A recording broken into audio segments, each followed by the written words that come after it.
Morning students. बच्चों, assessment for learning की third unit के लास्ट टॉपिक में आज हमारा टॉपिक है portfolio assessment and it's meaning, scope, it's uses, developing and assessing portfolio and development of rubrics. ये आज का हमारा टॉपिक रहेगा। इसमें हम पहले पोर्टफोलियो क्या है इस बारे में जानेंगे, उसके यूजेज के बारे में बात करेंगे and then development of rubrics की बात करेंगे।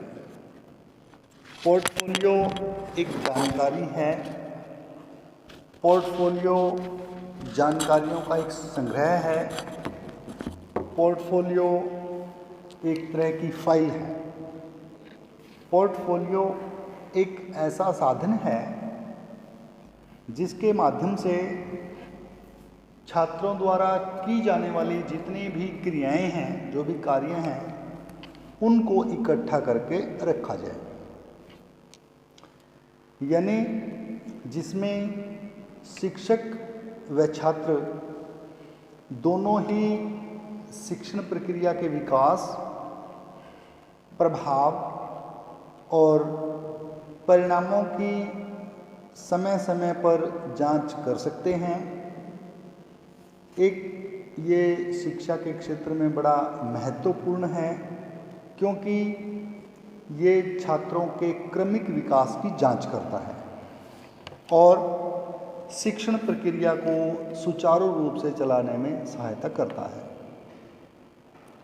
पोर्टफोलियो एक तरह से विद्यार्थियों से संबंधित जानकारी का संग्रह है। विद्यार्थियों ने कितना सीखा है, कितना विद्यार्थी सीख रहे हैं, किस लेवल पर विद्यार्थी कार्य कर रहे हैं, कितनी क्रियाएं उनमें हो गई हैं या कितना व्यवहार परिवर्तन हो गया है, उस बात की जानकारी पोर्टफोलियो में रखी जाती है। पोर्टफोलियो तैयार किया जाता है। यानी एक ऐसा शैक्षिक यंत्र के रूप में कार्य करता है जिसके महत्वपूर्ण रूप से शिक्षा में एक विशेष स्थान होता है और ये शिक्षा से संबंधित महत्वपूर्ण साक्ष्यों को उपलब्ध करवाता है।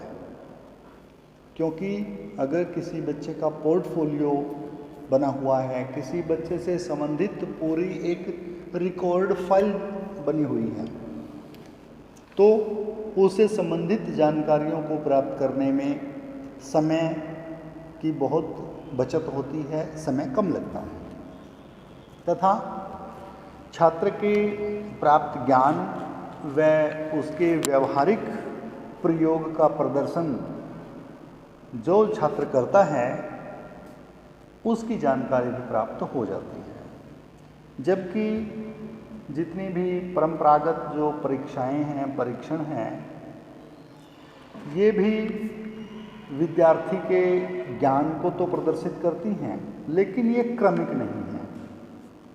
जब छात्र कोई भी अपने विकास को प्रदर्शित करता है, जितना भी छात्र आगे बढ़ता है, उसको क्रमिक रूप से संग्रहित करना ही पोर्टफोलियो है।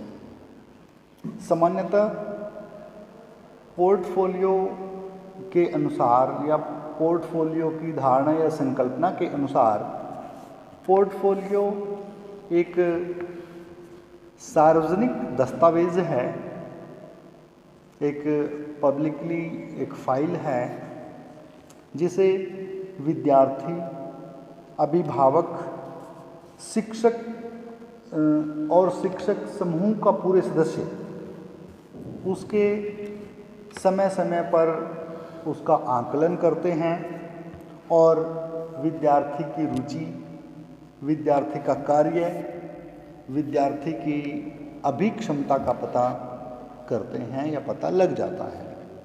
क्योंकि इसमें अधिगमकर्ता स्वयं भी अपने पोर्टफोलियो का आंकलन कर सकते हैं। पोर्टफोलियो आंकलन शिक्षक को कक्षा के गति, कक्षा की दिशा निर्धारित करने में भी सहायता करते हैं। अक्सर शिक्षक जो वर्ष के अंत में या अंतिम जो मूल्यांकन है उसको अधिक महत्व देते हैं, जो शिक्षण प्रक्रिया के अंत में किया जाता है, परंतु छात्र के पूर्व ज्ञान की परीक्षा हेतु किया गया आंकलन शिक्षण प्रक्रिया के लिए उतना सहायक या उतना महत्वपूर्ण है।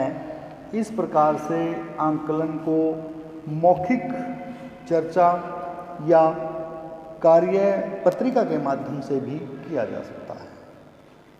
हम यूँ कह सकते हैं कि छात्रों के व्यवस्थित आंकलन, जिसमें किसी कौशल का प्रदर्शन किया गया हो, इस आंकलन के अंतर्गत रखा जा सकता है। इस प्रकार से विभिन्न प्रकार की जितनी भी विद्यार्थी कोई क्रियाएं करता है, उन सबको पोर्टफोलियो के अंतर्गत रखा जाता है। सारांश रूप में हम कह सकते हैं कि पोर्टफोलियो विद्यार्थी के संपूर्ण क्रियाकलापों का, शिक्षण में चलने वाली संपूर्ण गतिविधियों का, उसके व्यवहार में बदलाव का, प्राप्त ज्ञान का, प्रयोग करने की क्षमता का, रुचि का, उसकी इच्छाओं का या उसकी कार्य प्रणाली या उसकी क्षमताओं का एक लेखा जोखा है। पोर्टफोलियो की जो आवश्यकताएं हैं या पोर्टफोलियो क्या है, उसको जानने के लिए हम कह सकते हैं कि ये छात्र की प्रगति को ध्यान में रख के तैयार किया जाता है और छात्र की प्रगति को ध्यान में रखकर जो पोर्टफोलियो बनाया जाता है उसके कुछ विशेष लक्ष्य होते हैं, क्योंकि इसमें छात्र और छात्राओं के बारे में आवश्यक जो सूचनाएं हैं वो प्राप्त होना, सही से वर्गीकरण करना, आवश्यक विद्यार्थी को जानकारी प्रदान करना का लक्ष्य इसमें रखा जाता है। अब आता है कि इसकी आवश्यकता क्या है। स्कूल के जितने भी कार्यक्रम हैं उनकी सफलता से जांच करने के लिए पोर्टफोलियो तैयार किया जाता है।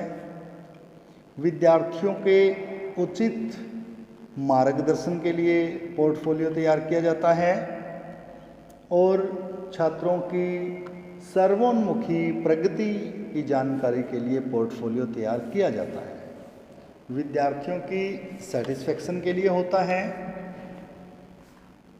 और विद्यार्थियों को संतुष्ट करने के लिए होता है और अभिभावकों से सहयोग प्राप्त करने के लिए होता है।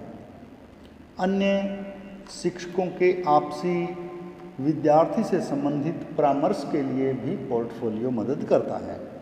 जो विभिन्न प्रतियोगिताएं होती हैं, विद्यालय के अंतर्गत चलने वाली जो विभिन्न प्रकार की प्रतियोगिताएं हैं, उनमें विद्यार्थी के चयन के लिए भी पोर्टफोलियो मदद करता है।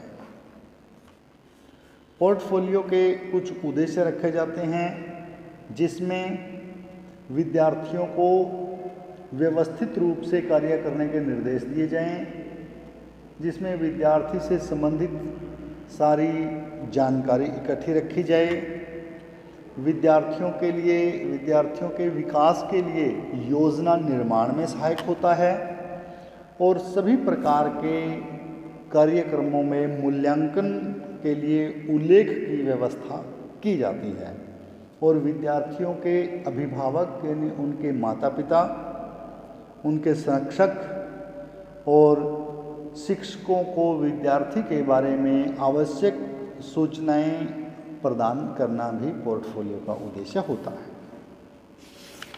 इस प्रकार से पोर्टफोलियो के जो यूजेस हैं, जो लाभ हैं, वो स्कूल के लिए, अध्यापकों के लिए और विद्यार्थी के लिए, तीनों के लिए ही ये लाभदायक होता है। क्योंकि स्कूल के लिए हम देखते हैं प्रत्येक विद्यार्थी को जल्दी से ढूंढा जा सकता है कि वो किस लेवल का विद्यार्थी है।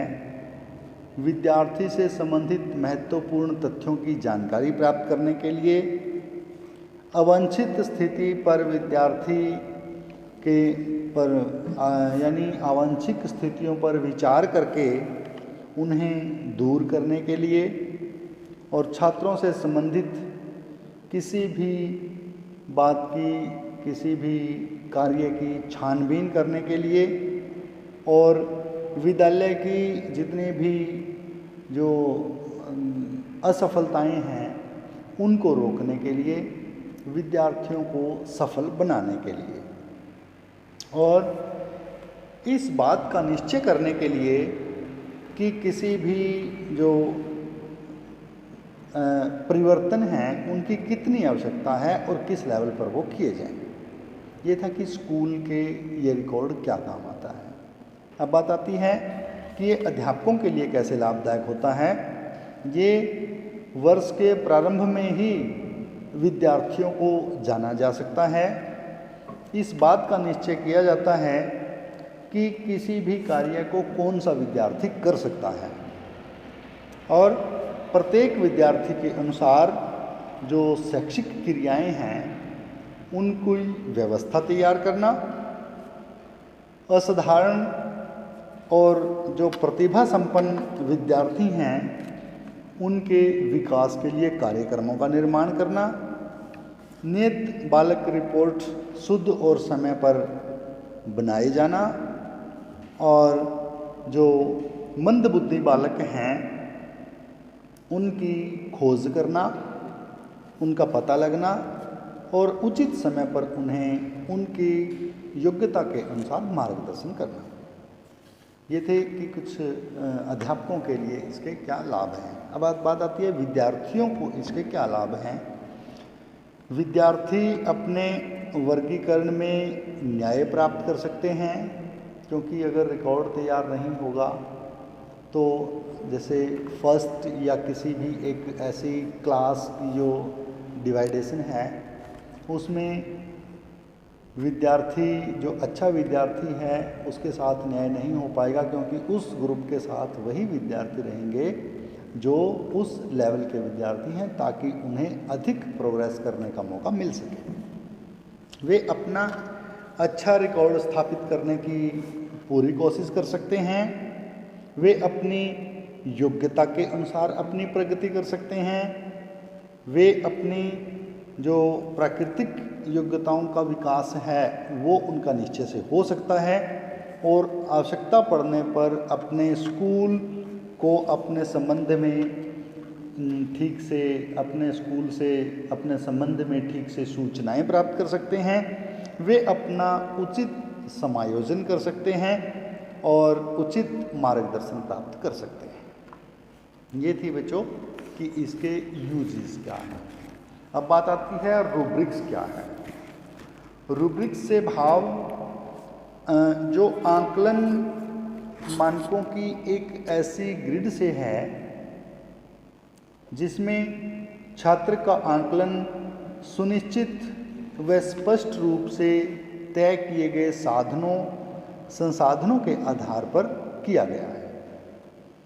जिसमें जैसे रूब्रिक्स का यदि हम हिंदी रूपांतरण देखते हैं तो उसको किसी विशेष जैसे लाल रंग से सजाना, शीर्षक देना, उसके हेडिंग तैयार करना, निर्देश देना या टिप्पणी करना, विशेष जो निर्देशित करना, जो रिमार्क्स देना, ये होता है रूब्रिक्स। रूब्रिक्स से भाव है किसी भी कार्य को हाईलाइट करना, उसके बारे में निर्णय प्रस्तुत करना।